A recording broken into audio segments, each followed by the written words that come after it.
നീ എന്താ വടി വിഴുങ്ങിയ പോലെ നിൽക്കുന്നേ? വന്ന് മാപ്പ് പറയടി. ഇറങ്ങി പോന്നെങ്കിൽ പോട്ടെന്ന് വെക്ക്. ഞാൻ ചെയ്യാത്ത കുറ്റത്തിന് മാപ്പ് പറയാനൊന്നും എന്നെ കിട്ടില്ല. ഓഹോ, അങ്ങനെയാണോ കാര്യങ്ങള്? എങ്കി എന്താ വേണ്ടതെന്ന് എനിക്കറിയാം.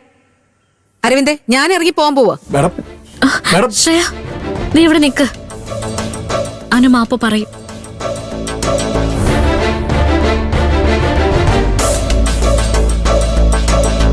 മോളെ, വേറൊന്നും ചിന്തിക്കണ്ട.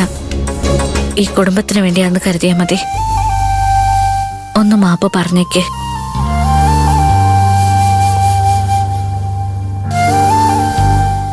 നിന്റെ ചാരിച്ചേച്ചിയല്ലേ ഈ പറയുന്നേ? പ്ലീസ് മോളെ, ഒന്ന് മാപ്പ് പറഞ്ഞേക്ക്.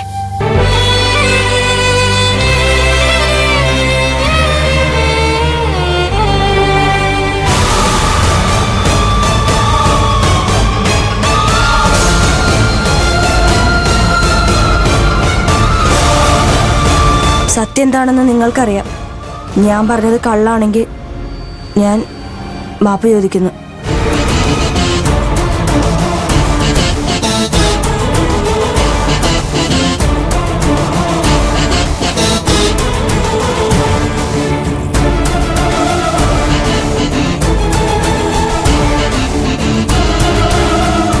മതി മാഡം. മാഡം വാ ഇങ്ങോട്ട്. ചേച്ചി, എനിക്ക് കടുപ്പത്തിലൊരു ചായ വേണം. വാ അരവിന്ദ്.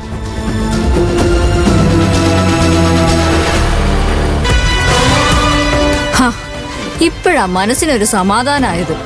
ഡി, ഈ കിടക്കുന്ന കുപ്പിച്ചിലൊക്കെ വാരിക്കളഞ്ഞേ തുടച്ച് വൃത്തിയാക്കിയിട്. അമ്മ വാ, ശ്രേയക്ക് നല്ലൊരു ചായ ഉണ്ടാക്കി കൊടുക്കാം. നല്ല കടുപ്പം വേണം.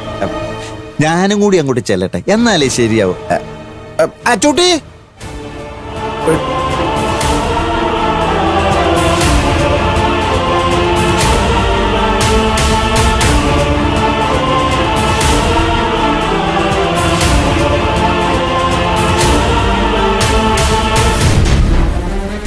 പാത്രം അറിഞ്ഞ ഭിക്ഷ വിളമ്പാവൂന്ന് പഴമക്കാര് പറയും. നിന്നെ പറഞ്ഞിട്ട് കാര്യമില്ല. പല വട്ടം ഞാൻ പറഞ്ഞിട്ട് അവളെ നന്നാക്കാൻ നോക്കരുതെന്ന്. അനുഭവിച്ചോ? പിറകെ നടന്ന് മാപ്പ് പറഞ്ഞോ? ഇനി ഒരു കാര്യത്തിന് എന്നെ വിളിച്ചേക്കരുത്. സങ്കടം പറഞ്ഞോണ്ട് വരികയും വേണ്ട. കേട്ടല്ലോ?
ആദ്യം സത്യം സത്യമായി തന്നെ പറയുന്നു, എന്നെ വാനോളം പുകഴ്ത്തുന്നു.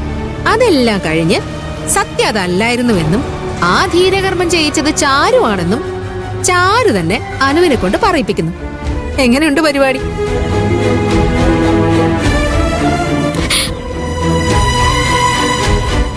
എന്നെ അപമാനിക്കാൻ വേണ്ടി ചെയ്യാത്ത സൽക്കർമ്മത്തിന്റെ ക്രെഡിറ്റ് പിടിച്ചു പറ്റുന്നവളാണ് ഞാനെന്ന് വരുത്തി തീർക്കാൻ വേണ്ടി ഇവളുമാര് രണ്ടുപേരും ചേർന്ന് നടത്തിയ കള്ളക്കളിയാ ഇന്നിവിടെ ഈ പൊളിഞ്ഞു വീണിരിക്കുന്നത്.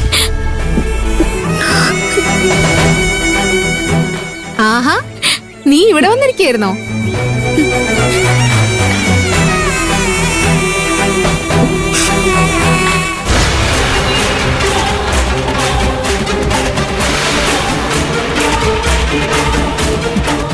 അയ്യേ, എന്ത് പണിയാ ചാരു നീയെ കാണിക്കുന്നത്? നിന്റെ മുഖത്തോടെ ഇങ്ങനെ ആ കണ്ണീരൊഴുകി ഇറങ്ങുന്നത് കാണാൻ എന്ത് ഭംഗിയാന്നറിയോ?